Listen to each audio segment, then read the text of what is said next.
अब ये बताओ, मैं एक कांग्रेस पार्टी के होम मिनिस्टर के घर के पास खड़ा हूँ, पूरी पुलिस चारों तरफ, और मुझसे कहलवा रहे हो कि मैं कांग्रेस के खिलाफ बोल दूँ।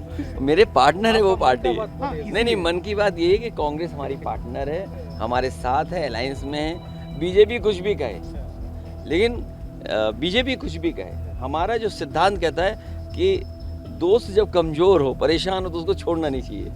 नहीं, हम तो एक मुलाकात थी, एक शिष्टाचार मुलाकात, किसी को मैं जानता हूँ, किसी से परिचय है, और जिस कम्युनिटी से वो आते हैं उनकी बहुत सेवाएं हैं और संस्थाएं बहुत चलाते हैं। मैं तो खुद ही यहाँ पढ़ा हूँ, तो मैं खुद समझ सकता हूँ कि कोई संस्था चलाने वाला कितने समाज के बीच में अपनी सेवा कर रहा हो, इसलिए मुझे आने का और मिलने का मौका मिला। हाँ ना, कन्नड़ गोतलवा बोलिया पूछिए, I can understand but I can speak so fluently. ज़्यादातर लोग ये सोच रहे हैं, और ऐसे पॉलिटिकल पार्टी और ऐसे लीडर एक पॉलिटिकल पार्टी का मैं सोचता हूँ कि हम लोगों को बहुत कुछ बीजेपी से सीखना है।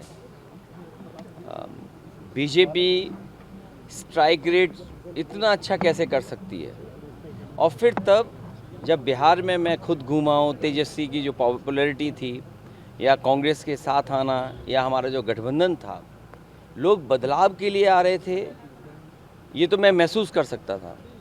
लेकिन ये नहीं पता था कि लोगों को नौकरी के सवाल पर, महंगाई के सवाल पर, या बिहार के विकास के सवाल पर, किस सवाल पर वोट कर रहे हैं। लेकिन अब 202 डबल सेंचुरी हो जाना, ये हम लोगों को भी टारगेट फिक्स कुछ ऐसा ही करना पड़ेगा यूपी में। देखिए, ये मुझसे अगर पर्सनल पूछेंगे आप, मेरा पर्सनल एक्सपीरियंस क्या कहता है, जो बाई इलेक्शन यूपी में हुआ था, उसमें बीजेपी ने पुलिस लगा के वोट लूट लिए थे। And I am not saying just like that, there are videos, there are incidents जहाँ पर पुलिस को उन्होंने पॉलिटिकल बना करके उनके थ्रू वोट लिया, जहाँ हम लाखों वोट से जीतते थे, हज़ारों वोट से जीतते थे, हमें वोट ही नहीं मिला वहाँ पर। दे यूज्ड फुल फोर्स, और किसी को वोट नहीं डालने दिया। वोट चोरी तो एक स्टेज है, लेकिन वोट ही नहीं डालने दें आप किसी को। और बिहार में क्योंकि कोई कह रहा है कि महिलाओं को 10,000 रुपये मिला है, कोई कह रहा है 20,000 रुपये मिला है, कोई कह रहा है कि एक ही परिवार में 30,000 रुपये आ गया, लेकिन सभी को तो नहीं मिला पैसा, महिलाओं को। और अगर पैसे देकर के चुनाव जीतना होगा तो हम सबको ये कहना पड़ेगा कि हम पैसा देंगे। और अच्छा भी है ना पैसा देना, क्योंकि जब पैसा खर्च होगा तो इकोनॉमी ग्रो करेगी। गरीब के हाथ में पैसा जब जाएगा तो उससे अच्छा लगेगा, वो कुछ सामान खरीदेगा, कुछ साड़ियाँ खरीदेगी महिलाएं, कुछ अपने बच्चों के लिए करेंगे। लेकिन ये बात कंटिन्यू होनी चाहिए, सब महिलाओं को मिलना चाहिए, महिलाओं के साथ भेदभाव नहीं करना चाहिए। सोचिए, वो महिलाएँ जिनको आप 10,000 रुपये दे रहे हो, उनके पति उनके पास नहीं रहते हैं, बच्चे कुछ दिन रहते हैं, बच्चे नहीं रह पाते हैं, क्योंकि वो काम करने के लिए कहीं और जाते हैं। सोचिए, अगर एक परिवार का मुखिया काम करने के लिए 365 दिन में 300 दिन बाहर रहता है, तो उस परिवार का दुख क्या होगा।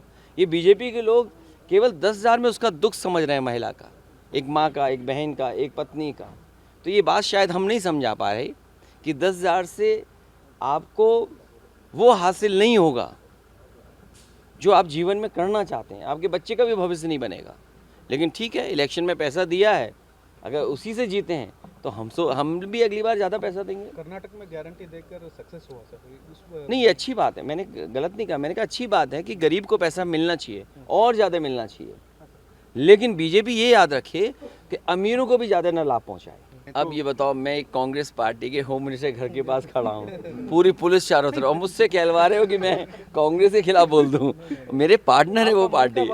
नहीं, मन की बात ये है कि कांग्रेस हमारी पार्टनर है, हमारे साथ है, अलायंस में है।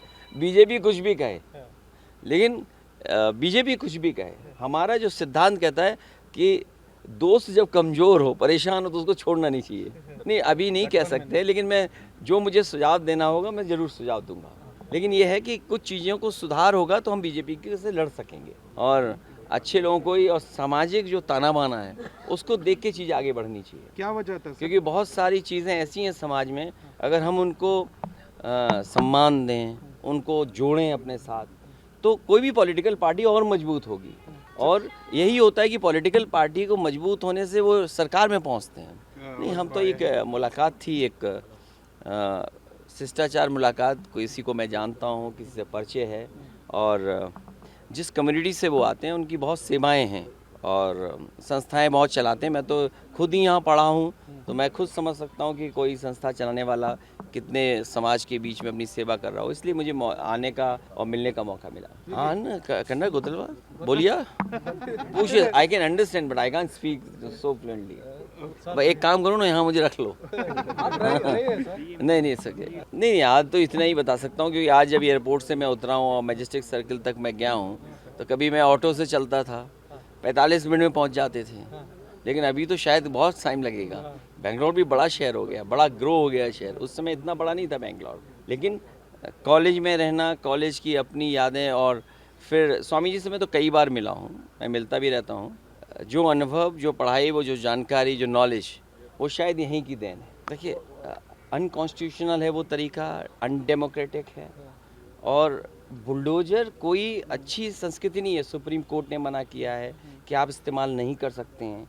वो लोग इस्तेमाल करते हैं बुलडोजर का जो डिस्ट्रक्शन पसंद करते हैं, जो कॉन्स्टिट्यूशन पे भरोसा नहीं करते हैं, अपने लॉ एंड ऑर्डर, लॉ पे भरोसा नहीं करते हैं, डेमोक्रेसी पे भरोसा नहीं करते हैं। ऐसे आप देखिएगा यूपी में तमाम एग्जाम्पल मिलेंगे आपको, जहाँ पर जिस समय कोर्ट फैसला सुनाएगा, बुलडोजर चलवाने वाले वो अधिकारी वो पनिश होंगे। और कई उदाहरण जहाँ उन पर जुर्माना हुआ है, 30 लाख, 15 लाख, 20 लाख। आपने किसी की चीज़ को कैसे गिरा दिया?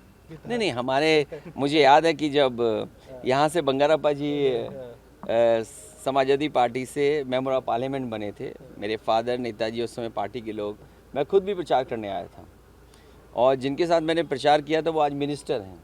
हाँ, वो और हम दोनों साथ एक साथ प्रचार किए थे। अभी फ़िलहाल हमारा मन यूपी के लिए है, यूपी में हरा लें, फिर आपके पास आएंगे। साइकिल फिर चलेगा?